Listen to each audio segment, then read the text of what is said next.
Bismillahirrahmanirrahim. Assalamualaikum warahmatullahi wabarakatuh. Perkenalkan, nama saya Ahmad Akbar, NIM 1931041160, jurusan Pendidikan Jasmani, Kesehatan dan Rekreasi, kelas PJKRD. Pada kesempatan kali ini, saya akan memaparkan mengenai prinsip dan alat evaluasi. Prinsip evaluasi. Evaluasi hasil belajar merupakan suatu hal yang sangat penting dalam proses pembelajaran. Tetapi dalam melaksanakan evaluasi harus memperhatikan prinsip dasar evaluasi. Menurut Sudijono, evaluasi hasil belajar dapat dikatakan terlaksana dengan baik apabila dalam pelaksanaannya senantiasa berpegang pada 3 prinsip utama, yaitu yang pertama prinsip keseluruhan, yang kedua prinsip kesinambungan, dan yang ketiga prinsip objektivitas. Yang pertama, prinsip keseluruhan. Prinsip keseluruhan dikenal dengan istilah prinsip komprehensif. Prinsip komprehensif dikatakan terlaksana dengan baik apabila evaluasi tersebut dilaksanakan secara bulat, utuh atau menyeluruh. Evaluasi hasil belajar harus dapat mencakup berbagai aspek yang dapat menggambarkan perkembangan atau perubahan tingkah laku yang terjadi pada diri peserta didik sebagai makhluk hidup. Yang kedua, prinsip kesinambungan. Prinsip kesinambungan dikenal dengan istilah prinsip kontinuitas. Prinsip kontinuitas dimaksudkan bahwa hasil belajar yang baik adalah evaluasi hasil belajar yang dilaksanakan secara teratur dan sambung menyambung dari waktu ke waktu. Evaluasi belajar dilaksanakan secara berkesinambungan agar pihak evaluator dapat memperoleh kepastian dan kemantapan dalam menentukan langkah-langkah atau memutuskan kebijaksanaan untuk masa depan, serta memperoleh informasi yang dapat memberikan gambaran mengenai kemajuan atau perkembangan peserta didik. Yang ketiga, prinsip objektivitas. Prinsip objektivitas atau objectivity mengandung makna bahwa evaluasi hasil belajar dapat dinyatakan sebagai evaluasi yang baik, dapat terlepas dari faktor-faktor yang sifatnya subjektivitas.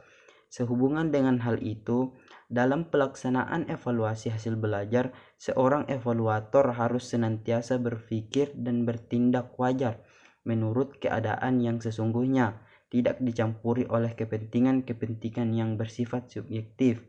Apabila dalam melaksanakan evaluasi, unsur-unsur subjektif menyelinap ke dalamnya, maka akan dapat ternodai kemurnian pekerjaan evaluasi itu sendiri. Ada satu prinsip umum yang penting dalam kegiatan evaluasi, yaitu adanya triangulasi atau hubungan erat. 3 komponen yaitu tujuan, KBM, evaluasi. Berikut penjelasan dari bagan triangulasi adalah sebagai berikut. A. Hubungan antara tujuan dan KBM. Kegiatan belajar mengajar yang dirancang dalam bentuk rencana mengajar disusun oleh guru dengan mengacu pada tujuan yang hendak dicapai. Dengan demikian, anak panah yang menunjukkan hubungan antara keduanya mengarah pada tujuan dengan makna bahwa KBM mengacu pada tujuan, tetapi juga mengarah dari tujuan ke KBM, menunjukkan langkah dari tujuan dilanjutkan pemikirannya ke KBM. B. Hubungan antara tujuan dan evaluasi. Evaluasi adalah kegiatan pengumpulan data untuk mengukur sejauh mana tujuan sudah tercapai. Dengan makna demikian, maka anak panah berasal dari evaluasi menuju tujuan. Di lain sisi, jika dilihat dari langkah dalam menyusun alat evaluasi, ia mengacu pada tujuan yang sudah dirumuskan. C. Hubungan antara KBM dengan evaluasi. Evaluasi harus mengacu dan disesuaikan dengan KBM yang dilaksanakan.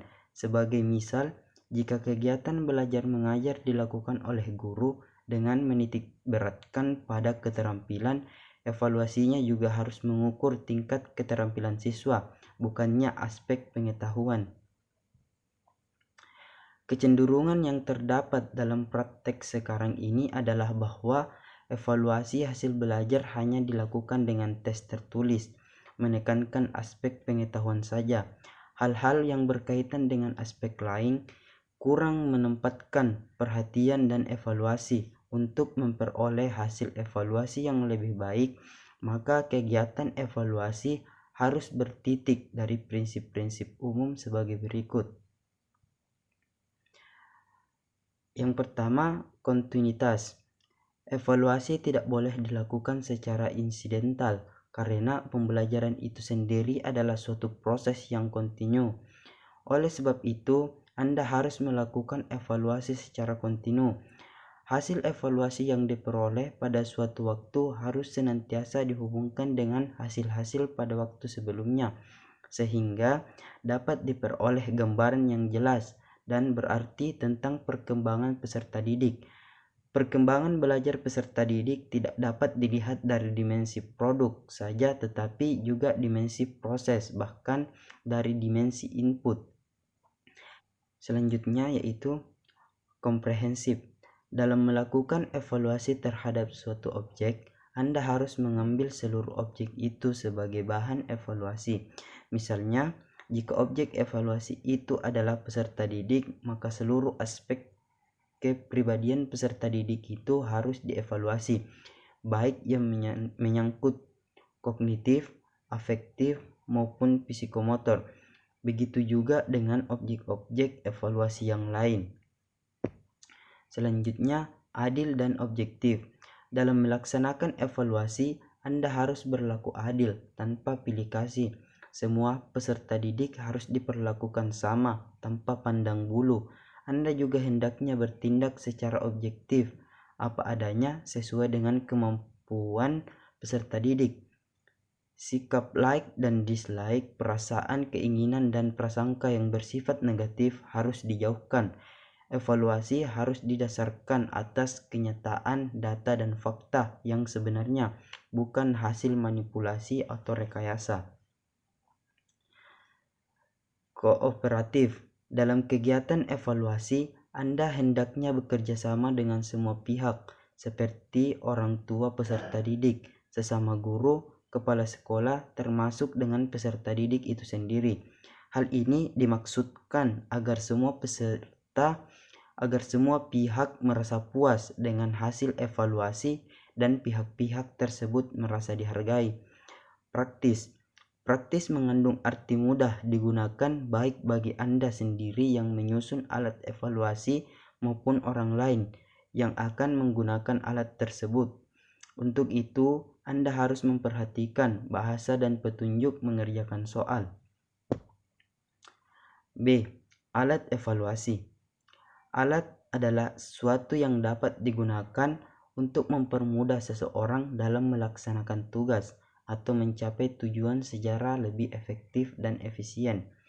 Kata alat biasa disebut juga dengan istilah instrumen. Alat evaluasi juga dikenal dengan instrumen evaluasi. Dalam pengertian tersebut, maka alat evaluasi dikatakan baik apabila mampu mengevaluasi sesuatu yang dievaluasi dengan hasil seperti keadaan yang dievaluasi.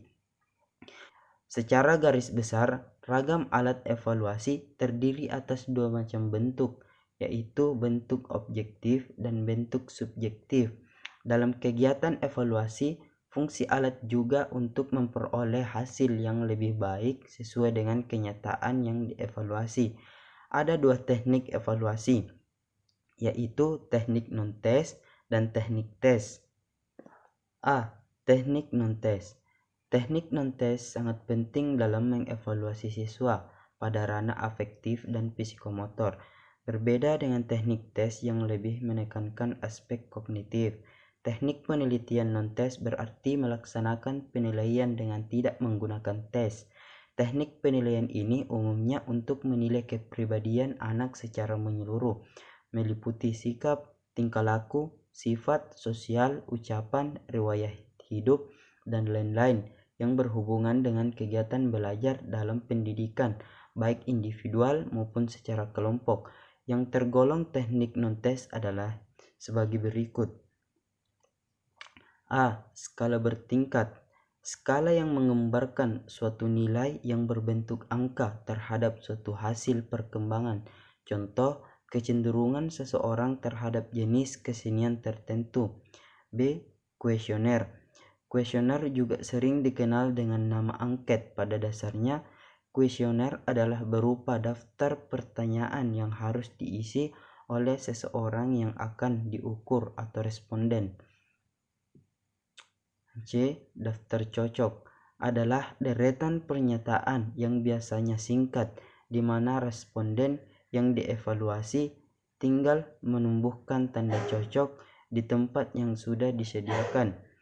D. Wawancara atau interview adalah suatu metode atau cara yang digunakan untuk mendapatkan jawaban dari responden dengan jalan tanya jawab sepihak. E. Pengalaman atau observasi adalah suatu teknik yang dilakukan dengan cara mengadakan pengamatan secara teliti serta pencatatan secara sistematis. B. Teknik tes. Tes merupakan alat ukur yang standar dan objektif sehingga dapat digunakan secara meluas untuk mengukur dan membandingkan keadaan psikis atau tingkah laku individu.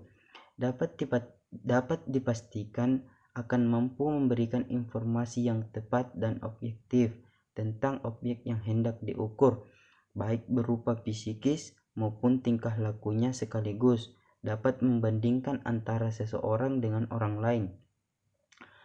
Tes adalah suatu cara atau alat untuk mengadakan penelitian yang berbentuk suatu tugas atau serangkaian tugas yang harus dikerjakan oleh siswa atau sekelompok siswa sehingga menghasilkan nilai tentang tingkah laku atau prestasi siswa tersebut. A. Tes seleksi. Tes seleksi sering dikenal dengan tes saringan atau ujian masuk. Tes ini dilaksanakan dalam rangka penerimaan calon siswa baru, di mana hasil tes digunakan untuk memilih calon peserta didik yang tergolong paling baik dari sekian banyak calon yang mengikuti tes. Tes seleksi merupakan materi persyaratan untuk mengikuti program pendidikan yang akan diikuti oleh calon. Sifatnya yaitu menyeleksi atau melakukan penyaringan. B. Tes awal. Tes awal dikenal pretest. Tes awal dilaksanakan dengan tujuan untuk mengetahui sejauh manakah materi atau bahan pelajaran yang akan diajarkan telah dapat dikuasai oleh peserta didik. Isi atau materi tes awal pada umumnya ditekankan pada bahan-bahan penting yang sudah diketahui atau dikuasai oleh peserta didik. C. Tes akhir. Tes akhir dikenal dengan istilah post-test. Tes akhir dilaksanakan dengan tujuan untuk mengetahui apakah semua materi pelajaran yang tergolong penting sudah dapat dikuasai dengan sebaik-baiknya oleh peserta didik. Isi atau materi tes akhir adalah bahan-bahan pelajaran yang tergolong penting yang telah diajarkan kepada peserta didik. Jika hasil tes akhir itu lebih baik daripada tes awal, maka dapat diartikan bahwa program pengajaran telah berjalan dan berhasil dengan sebaik-baiknya. D. Tes diagnostik. Tes diagnostik adalah tes yang digunakan untuk mengetahui kelemahan-kelemahan siswa, sehingga berdasarkan kelemahan-kelemahan tersebut dapat dilakukan pemberian perlakuan yang tepat. Tes diagnostik juga digunakan untuk mengetahui sebab kegagalan peserta didik dalam belajar. Oleh karena itu, dalam menyusun butir-butir soal seharusnya menggunakan item yang memiliki tingkat kesukaran rendah. E. Tes formatif. Tes formatif adalah tes untuk mengetahui sejauh mana siswa telah terbentuk setelah mengikuti suatu program tertentu. Tes formatif adalah tes yang digunakan untuk mengetahui atau melihat sejauh mana kemajuan belajar yang telah dicapai oleh siswa dalam suatu program pembelajaran. F. Tes sumatif. Tes sumatif yaitu tes yang dilaksanakan setelah berakhirnya pemberian sekelompok program atau sebuah program yang lebih besar. Tes sumatif ini dapat disamakan dengan ulangan umum yang biasanya dilaksanakan pada tiap akhir semester, caturbulan atau akhir semester. Tes sumatif ini diarahkan kepada tercapainya tindakan tujuan-tujuan instruksional umum. Baik, mungkin sekianlah yang sempat saya paparkan pada kesempatan kali ini. Kurang dan lebihnya mohon dimaafkan. Saya akhiri dengan ucapan wabillahi taufiq wal hidayah. Wassalamualaikum warahmatullahi wabarakatuh.